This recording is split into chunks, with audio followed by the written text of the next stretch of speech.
సీట్లలో ప్రైవేటైజేషన్ చేసింది మీరు.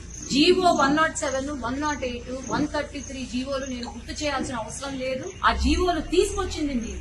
ఇక్కడ వాళ్లకు పాపము కష్టం ఏంటంటే ఈ రోజు 5 సంవత్సరాల్లో వీళ్ళు ఏమీ కట్టలేకపోయారు. ఈ రోజు కేంద్ర ప్రభుత్వం గాని రాష్ట్ర ప్రభుత్వం బడ్జెట్ 2 సంవత్సరాల్లో 7,000 కోట్లు పెట్టాలి అంటే అది కష్టం. అందుకు పీపీపీ పబ్లిక్ ప్రైవేట్ పార్ట్నర్షిప్ కింద ఈరోజు ఉత్తరప్రదేశ్ కానివ్వండి దాదాపు 12 మెడికల్ కాలేజీలు పీపీపీ కింద ఉన్నాయి. లేదంటే కర్ణాటక కానివ్వండి, ఈ మెడికల్ కాలేజెస్ అన్ని కూడా వరల్డ్స్ బెస్ట్ మెడికల్ కాలేజెస్ గా కాంపిటీషన్ కూడా పెరిగి అక్కడ బెస్ట్ మెడికల్ కాలేజెస్ గా పేర్కొంది.